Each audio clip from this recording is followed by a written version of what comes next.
आम्ही जसं सांगितलं होतं पोलिसांना तसं आमच्या बाजूने पूर्ण कोऑपरेशन झाले।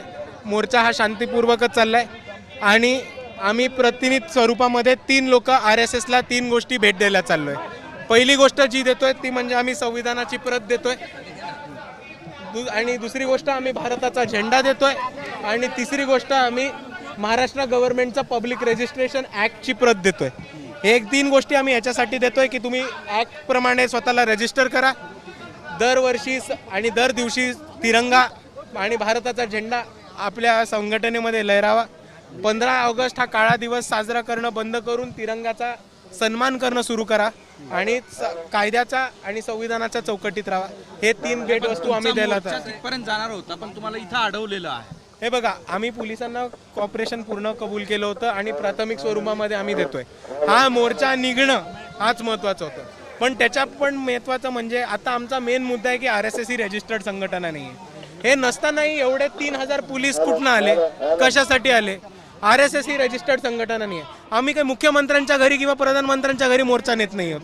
आम्ही एका RSSच्या छोट्याशा कार्यालयावरती येतोय। त्याच्यासाठी 3000 पोलीस हे औरंगाबादमध्ये CRPF जवान, क्विक रिस्पॉन्स टीम, महाराष्ट्र पोलीसचे कमांडोज हे एवढे सगळे का लागतात? 3 बॅरिकेड लावलेत, हे एवढे सगळे का लागतात?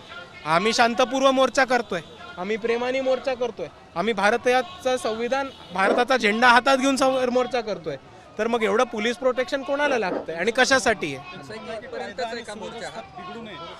आम्ही कायदा आणि सुविधा या देशामध्ये स्वस्त राहाव्या आणि सगळी लोक म्हणजे मोहन भागवतांपासून RSSचा छोट्यातला छोटा कार्यकर्ता हा कायदा आणि सुव्यवस्थेला संविधानाने मानावा याच्यासाठीच आम्ही मोर्चा काढतोय। आमच्याकडनं कोणताही कायदा कानून तुटला जाणार नाही, आमच्याकडे कोणतेही ॲडव्हान्स्ड वेपन्स नाहीत आणि आमचा पक्ष, आमची संघटना ही रजिस्टर्ड आहे। तर कायदा कोण तोडतंय, सुव्यवस्थेचा प्रश्न कोण उपस्थित करतंय हे महाराष्ट्राची जनता ठरवेल।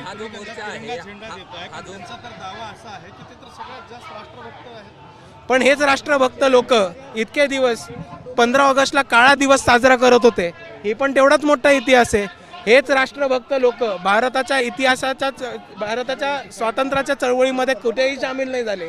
हीच राष्ट्रभक्त लोक ब्रिटिशांशी हस्तक्षेप होते आणि त्याच्याहून महत्त्वाचं हेच राष्ट्रभक्त लोक संविधान किंवा 15 ऑगस्ट मानत नाहीत।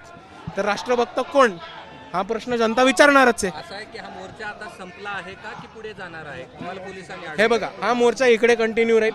वंचित बहुजन आघाडीचे जितके पण ज्येष्ठ पदाधिकारी नेते आलेत ते लोकांना संबोधित करतील, आमची भूमिका मांडेल आणि तोपर्यंत आम्ही RSSला ह्या 3 गोष्टी गिफ्ट करून येऊ। माझ्याबरोबर वंचित बहुजन